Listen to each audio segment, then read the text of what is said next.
Good morning student, मैं योगेश गोस्वामी आज फिर हाजिर हूँ एक नए टॉपिक के साथ। स्टूडेंट 11th केमिस्ट्री में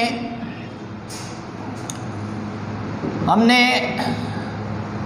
श्रोडिंगर की तरंग समीकरण के बारे में पढ़ रहे थे, कक्षकों की आकृतियों के बारे में डिस्कस कर ली थी। आज हम पढ़ेंगे प्रायिकता वितरण वक्र। ये भी श्रोडिंगर तरंग समीकरण का एक पार्ट है, प्रायिकता वितरण वक्र। श्रोडिंगर ने इलेक्ट्रॉन पाए जाने की प्रायिकता और नाभिक से इलेक्ट्रॉन की दूरी के मध्य एक संबंध को वक्रों के रूप में प्रदर्शित किया, उसे प्रायिकता वितरण वक्र कहते हैं।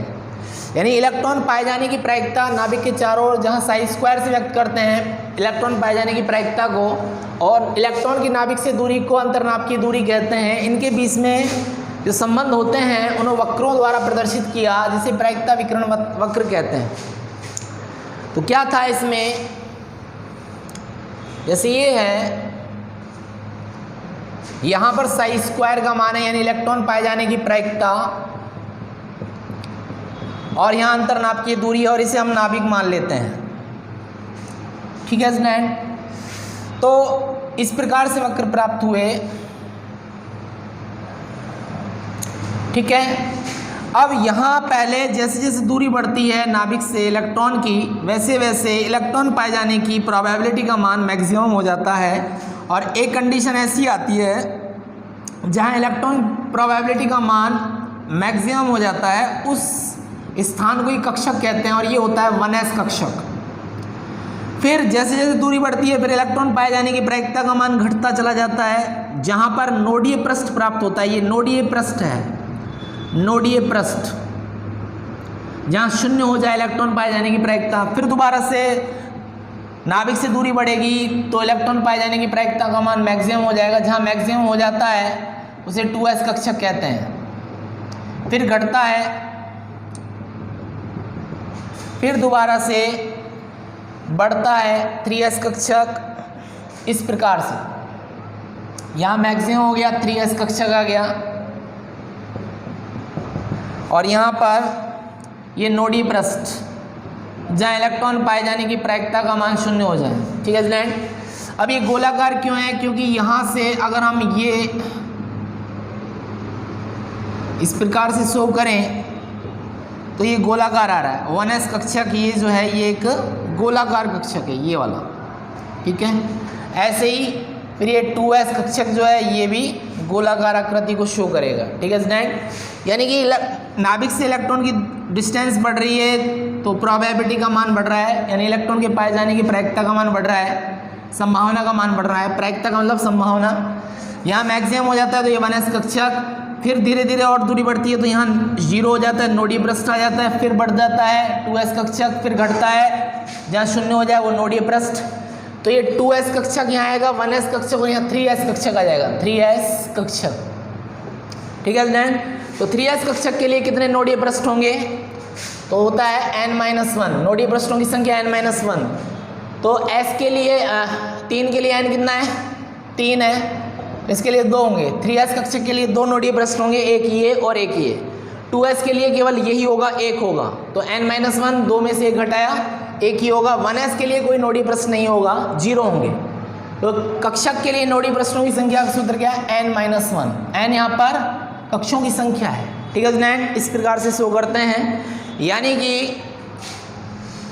इलेक्ट्रॉन पाए जाने की संभावना और नाभिक से इलेक्ट्रॉन की दूरी के मध्य जो संबंध है उनको वक्रों के रूप में प्रदर्शित किया, जिसे प्रायिकता वितरण वक्र कहते हैं। ठीक है स्टूडेंट, उसके बाद क्वांटम संख्याओं के बारे में जानकारी मिलती है श्रोडिंगर समीकरण से ही। क्वांटम संख्याएं, क्वांटम संख्याएं क्या होती हैं, वे संख्याएं होती हैं जो परमाणु में इलेक्ट्रॉन की स्थिति, उसकी ऊर्जा, इलेक्ट्रॉन के कक्ष का आकार, इलेक्ट्रॉन की अभिविन्यास के बारे में जानकारी दे। क्वांटम संख्याएं, क्वांटम संख्याएं इलेक्ट्रॉन की नाभिक से दूरी, इलेक्ट्रॉन की ऊर्जा, इलेक्ट्रॉन के कक्ष की त्रिज्या इलेक्ट्रॉन के अभिविन्यास के बारे में जानकारी दे उसे हम क्वांटम संख्या कहते हैं। जैसे कोई स्टूडेंट, कोई व्यक्ति भारत में रहता है, तो भारत में कहाँ रहता है? भारत के किस राज्य में? राजस्थान राज्य में। राजस्थान राज्य किस जिले में? अलवर जिले में। अलवर जिले की किस तहसील में?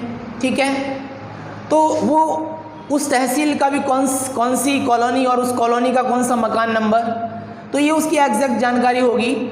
ठीक है, वैसे ही क्वांटम संख्याएं परमाणु में इलेक्ट्रॉन की एग्जैक्ट जानकारी देती हैं। इलेक्ट्रॉन की कक्ष की त्रिज्या, इलेक्ट्रॉन की ऊर्जा, इलेक्ट्रॉन की अवस्था, इलेक्ट्रॉन की नाभिक से डिस्टेंस, तो ये जो संख्याएं हैं जो इतनी जानकारी देती हैं उन्हें क्वांटम संख्याएं कहते हैं। सबसे पहले आता है, ये 4 प्रकार की होती है। मुख्य क्वांटम संख्या, मुख्य क्वांटम संख्या, ठीक है। दूसरा होता है दिगंशी, तीसरा होता है चुंबकीय क्वांटम संख्या और चौथा होता है चक्रण क्वांटम संख्या। मुख्य क्वांटम संख्या कक्ष के बारे में जानकारी देती है, इसे स्मॉल n से व्यक्त करते हैं। परमाणु के कक्ष के बारे में और परमाणु में इलेक्ट्रॉन की नाभिक से दूरी के बारे में, इलेक्ट्रॉन की ऊर्जा के बारे में। जैसे ये है, ये नाभिक है, ये कक्ष है, तो इलेक्ट्रॉन की नाभिक से दूरी के बारे में, इलेक्ट्रॉन की ऊर्जा के बारे में, और इलेक्ट्रॉन की ऊर्जा का जो सूत्र है वो इससे निकाला जाता है -2π²m(Z²E4/n²h²। तो n का मान पता है और ये वैल्यू हमें पता ही है, तो हम इलेक्ट्रॉन की टोटल एनर्जी निकाल सकते हैं। नाभिक से दूरी के बारे में पता पड़ जाता है। कक्षों के बारे में, अगर n बराबर 1 है तो पहले कक्ष में, n बराबर 2 है तो दूसरे में, n बराबर 3 है तो तीसरे में, n बराबर 4 है तो चौथे में, n बराबर 5 है तो पांचवें कक्ष में। उसकी डिस्टेंस और त्रिज्या का भी हम परिकलन कर सकते हैं। क्या फॉर्मूला है? त्रिज्या का फॉर्मूला है n²h²/4π²mZe²। ये त्रिज्या है, और वेग का परिकलन भी कर सकते हैं अगर n का मान हमें पता है। तो इलेक्ट्रॉन की नाभिक से दूरी, इलेक्ट्रॉन की ऊर्जा, ठीक है, कक्षों के बारे में जो जानकारी जिससे हमें प्राप्त होती है उसे मुख्य क्वांटम संख्या कहते हैं। इसे KLM, LM, KLM, N, ये पहला कक्ष है, ये दूसरा है, तीसरा है और ये चौथा है।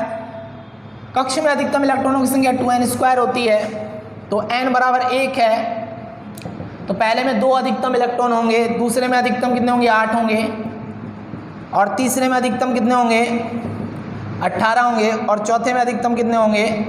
32 होंगे। अधिकतम इलेक्ट्रॉनों की संख्या जो होती है 2n² से निकाली जाती है। तो मुख्य क्वांटम संख्या परमाणु के इलेक्ट्रॉन की नाभिक से दूरी, इलेक्ट्रॉन की टोटल एनर्जी, उसके कक्ष का आकार। 1s कक्ष का आकार छोटा होता है, 2s का उससे बड़ा, 3s का उससे बड़ा, कक्ष के आकार के बारे में जानकारी देती है। ठीक है स्टूडेंट, अगर n बराबर इन्फिनिटी हो जाए तो इसका मतलब है इलेक्ट्रॉन नाभिक से, इलेक्ट्रॉन परमाणु से बाहर चला गया। इन्फिनिटी का मतलब कक्ष से बाहर चला गया है, परमाणु से बाहर चला गया है। ठीक है स्टूडेंट,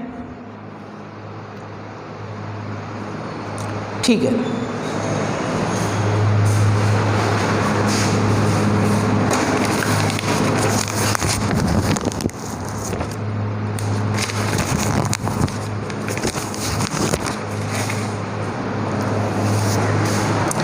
उसके बाद स्टूडेंट, ये थोड़ी स्याही लग गई,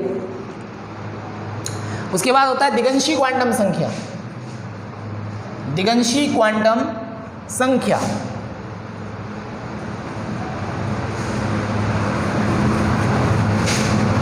दिगंशी क्वांटम संख्या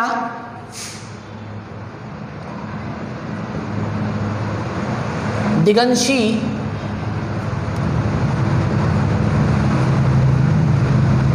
क्वांटम संख्या, तो वे क्वांटम संख्या जो कक्ष में भी उपकक्ष होते हैं, उपकक्ष की जानकारी दे, उपकक्ष की जानकारी दे, उसके आकार के बारे में बताए, उसकी ऊर्जा के बारे में बताए, उपकोष की जानकारी दे, ठीक है, उसे हम कहते हैं दिगंशी क्वांटम संख्या।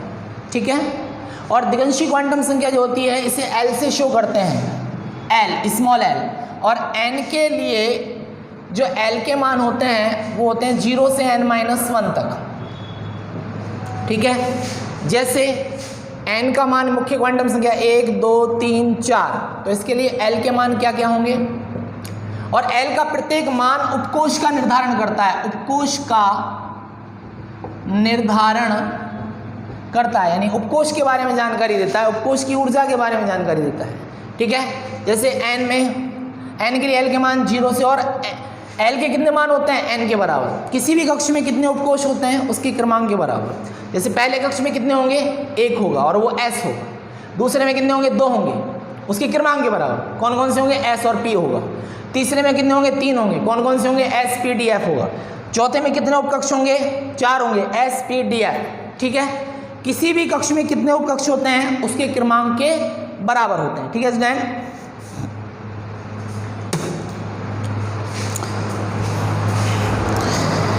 उसके बाद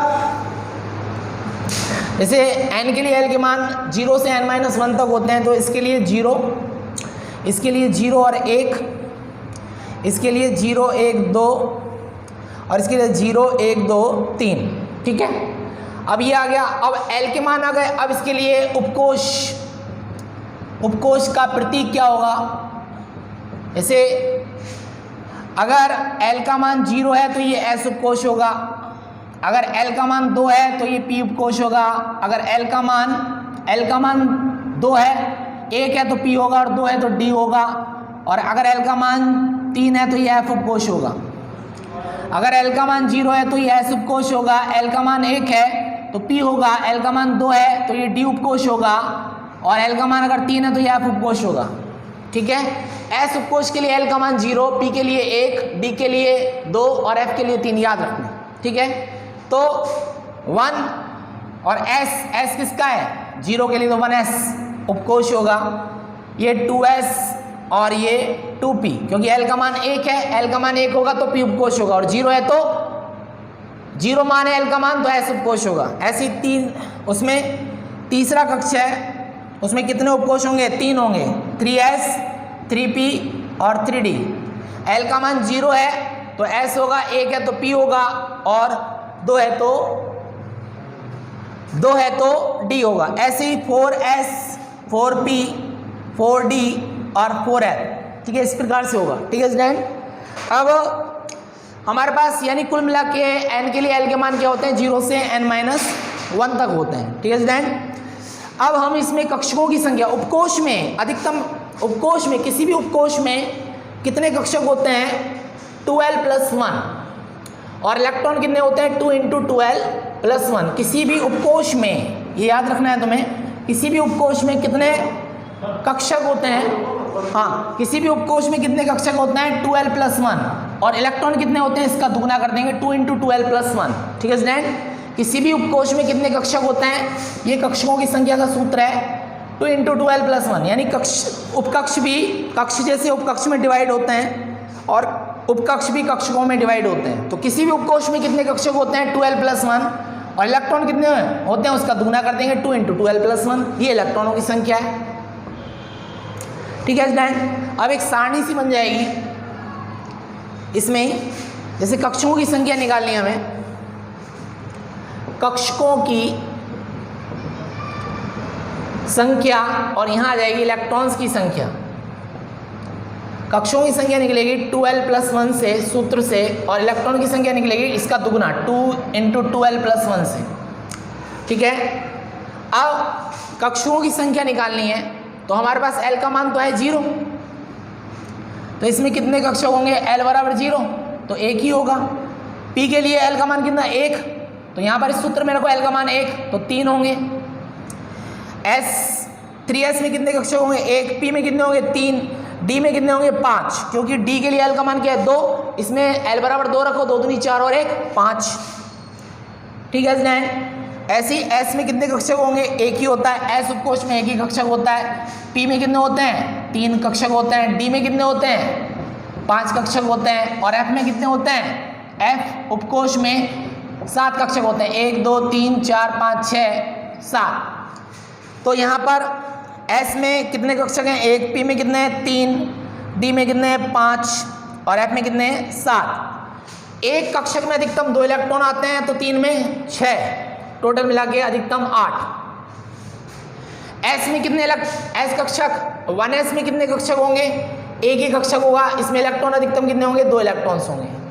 s कक्षक के लिए l का मान कितना है, 0 है, तो मान रखो l 12+1 में कक्षकों की संख्या निकालनी है, तो l बराबर कितना है, 0, तो 1 ही तो आएगा, 1 कक्षक होगा 1s कक्षक में, 1s में 1।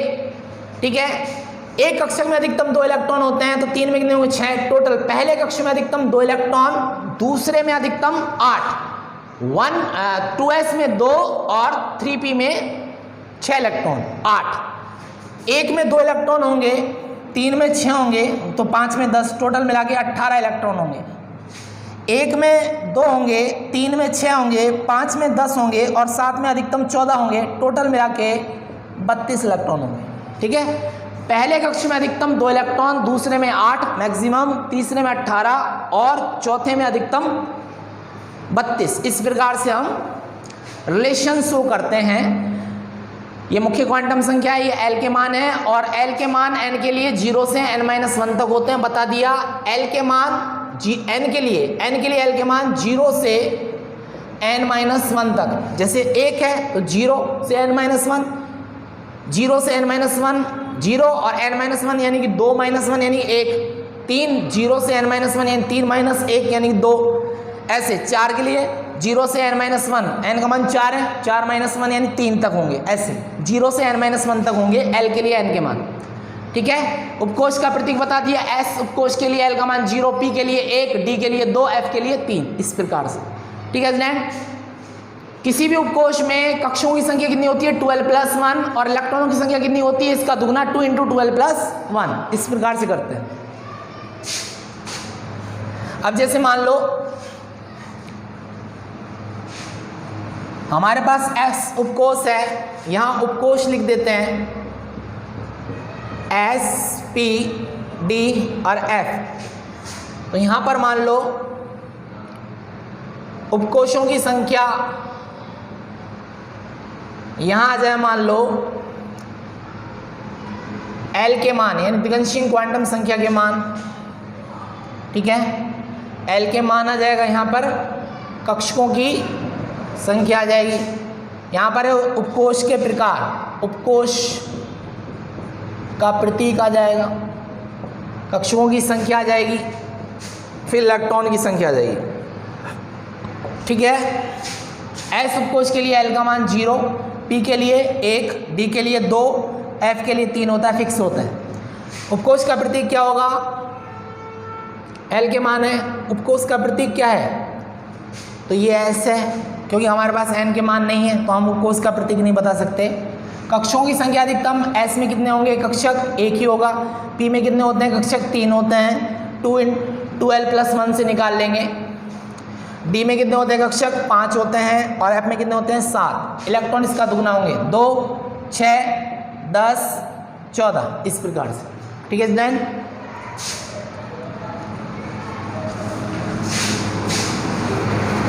उसके बाद आती है चुंबकीय क्वांटम संख्या। चुंबकीय क्वांटम संख्या, चुंबकीय क्वांटम संख्या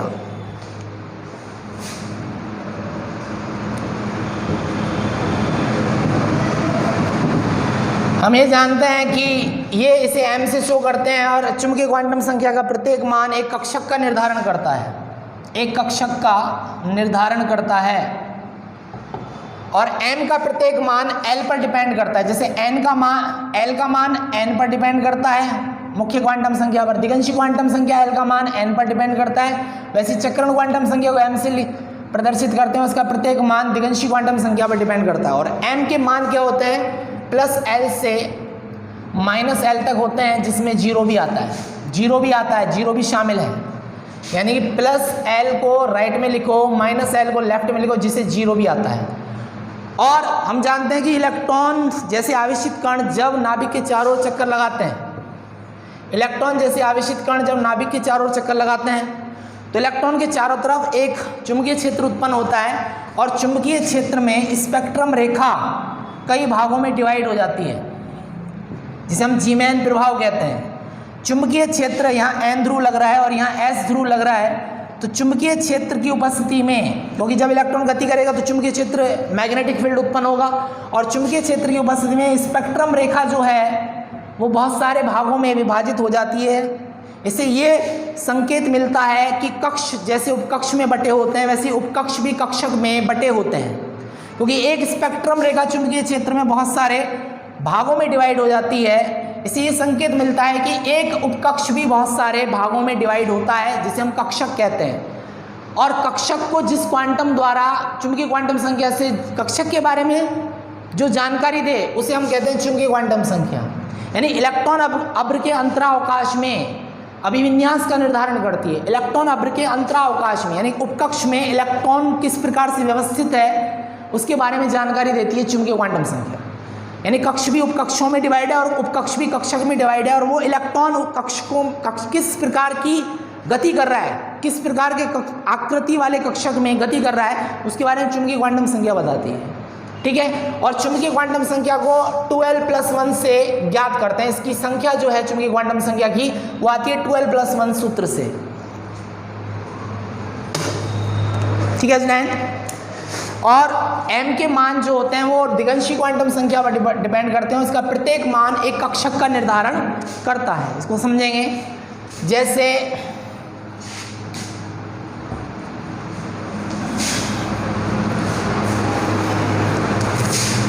p उपकोष के 3 कक्षक होते हैं, px, py और pz। pz के लिए m का मान 0 होता है चुंबकीय क्वांटम, py के लिए -1 और ये px के लिए +1। ठीक है, या pz को बीच में रख दो, px को यहाँ रख दो और py को यहाँ रख दो। इसके लिए -1 होता है, इसके लिए 0 होता है, इसके लिए +1 होता है। ऐसे d उपकोष के 5 कक्षक होते हैं, dxy, dyz, dz square, xy, yz, zx और dx स्क्वायर -y स्क्वायर। तो dz स्क्वायर के लिए m का मान जो होता है वो 0 होता है, इसके लिए +1 होता है, इसके लिए +2 होता है, इसके लिए -1 होता है, इसके लिए -2 होता है। ठीक है, m के मान जो होते हैं, m के मान +L से -L तक होते हैं, जिसमें 0 भी शामिल है। प्लस वाली साइन को राइट में लिखते हैं और माइनस वाले को लेफ्ट में लिखते हैं। ठीक है स्टूडेंट, इसको हम एग्जाम्पल से समझते हैं, एक सारणी से समझेंगे। जैसे हमें मुख्य क्वांटम संख्या n का मान दे रखा है, दिगंशी क्वांटम संख्या l के मान दे रखे हैं 0 से n-1 तक। n के लिए l के मान 0 से n-1 तक होते हैं, समझा दिया। और यहाँ m के मान चुंबकीय क्वांटम संख्या के मान, ठीक है, ये होते हैं +L से -L तक, जिसमें 0 भी शामिल है। और यहाँ कक्षकों की संख्या आती है। कक्षकों की संख्या हमेशा कैसे निकाली जाती है? कक्षकों की संख्या 2l+1 सूत्र से निकाली जाती है, और इलेक्ट्रॉनों की संख्या जो है वो इसका दुगना कर दी जाती है 2 × 2l+1 सूत्र से। ठीक है, अब जैसे मान लो मुख्य क्वांटम संख्या 1 पहला कक्ष, दूसरा कक्ष, तीसरा कक्ष और ये चौथा कक्ष। तो l के मान n के लिए 0 से n-0, इसके लिए 0 और 1, इसके लिए 3 के लिए 0, 1, 2 और 4 के लिए आएगा 0, 1, 2, 3। ठीक है, अब m के मान क्या होंगे?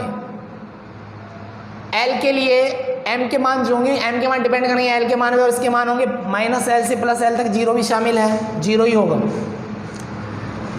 इसमें, क्योंकि ये 0 है तो 2l+1 से 0 ही आएगा, और 1 है तो 2l+1 से निकालेंगे तो 2l+1 से कक्षों की संख्या आ जाएगी 3 कक्षक आएंगे, और वो उसमें कौन से होंगे? ये वाले होंगे, 3 मान होंगे 2l+1 से। अगर l का मान 1 है तो 2l+1 से निकालेंगे 1 तो 2 और 1 3 मान होंगे, और वो 3 मान m के ये होंगे। ऐसे ही 0 है तो 0 ही रहेगा, 1 है तो 3 रहेंगे, 0 राइट में +1 लेफ्ट में -1, ऐसे 0 +1 2 है, 2l+1 से निकालें, l का मान 2 है, 2 दूनी 4 और 1 5, तो 5 मान होंगे m के, 0 +1 +2 -1 -2। ऐसे ही 0 1 है तो 0 +1 -1, 2 है तो 0 +1 +2 -1 -2, 3 है तो 2l+1 से 3 दूनी 6 और 1 1 7 मान होंगे, 0 +1 +2 +3 -1 -2 और -3। इस प्रकार से कक्षों की अधिकतम संख्या 1 ही होगी 2l+1 से, इसमें 1 होगी, इसमें ये 3 मान है, तो m का प्रत्येक मान एक कक्षक का निर्धारण करता है, तो 3 होंगे कक्षों की संख्या। 1 होगा कक्षक, ये 3 होंगे, ये 5 कक्षक हैं, 1 कक्षक, 3 कक्षक, 5 कक्षक और ये 7 मान है, तो 7 कक्षक। एक में अधिकतम कितने इलेक्ट्रॉन होते हैं, दूना कर देंगे 2, इसमें 2 इलेक्ट्रॉन, 3 में होंगे 6, एक कक्षक में अधिकतम 2, 3 में 6, 5 में अधिकतम 10 इलेक्ट्रॉन, 1 में 2, 3 में 6 इलेक्ट्रॉन, 5 में 10 और 7 में 14, दुगना। तो पहले कक्ष में 2 इलेक्ट्रॉन, दूसरे कक्ष में 8 इलेक्ट्रॉन, तीसरे में अधिकतम 18 इलेक्ट्रॉन और चौथे में अधिकतम 32 इलेक्ट्रॉन। इस प्रकार से शो करते हैं। m का प्रत्येक मान एक कक्षक का निर्धारण करता है। 1 मान 1 कक्षक, 3 मान है 3 कक्षक, 1 मान 1 कक्षक, 3 मान 3 कक्षक, 5 मान 5 कक्षक, 1 मान 1 कक्षक, 7 मान 7 कक्षक। m का प्रत्येक मान एक कक्षक का निर्धारण करता है। ठीक है स्टूडेंट, इस प्रकार से। और किसी भी कक्ष में कितने कक्षक होते हैं, n स्क्वायर के बराबर। किसी भी कक्ष में कितने कक्षक होते हैं, n स्क्वायर के बराबर। n बराबर से 2, 3, 4 कक्षों की संख्या निकालनी है। किसी भी कक्ष में कितने कक्षक होते हैं, n स्क्वायर के बराबर। पहले में कितने होंगे कक्षक, 1 ही होगा। दूसरे कक्ष में कितने कक्षक होंगे, n स्क्वायर, 2 दूनी 4। तीसरे में कितने होंगे, 3 3 9। चौथे में कितने होंगे, 16 कक्षक होंगे, 4 चौक 16, n स्क्वायर। किसी भी कक्ष में कितने कक्षक होंगे, n स्क्वायर के बराबर होंगे। ठीक है स्टूडेंट। इसके बाद आता है चक्रण क्वांटम संख्या। यूलैन, बैक और गॉडमिट, ये साइंटिस्ट थे। यूलैन, बैक और गॉडमिट, यूलैन, बैक एंड गॉडमिट, इन्होंने बताया कि इलेक्ट्रॉन जैसे सूर्य के चारों तरफ पृथ्वी अपने अक्ष पर भी गति करती है। सूर्य ये नाभिक है, तो नाभिक के चारों तरफ इलेक्ट्रॉन अपने कक्ष पर भी गति करेगा और नाभिक के चारों तरफ भी गति करेगा। जब वो अपने कक्ष पर गति करता है, नाभिक के चारों ओर गति करता है, तो उसे कहते हैं कक्षीय गति। और अपने अक्ष पर ही गति करता है तो उसे कहते हैं चक्रण गति। जैसे पृथ्वी अपनी अक्ष पर भी घूम रही है और सूर्य के चारों तरफ भी घूम रही है।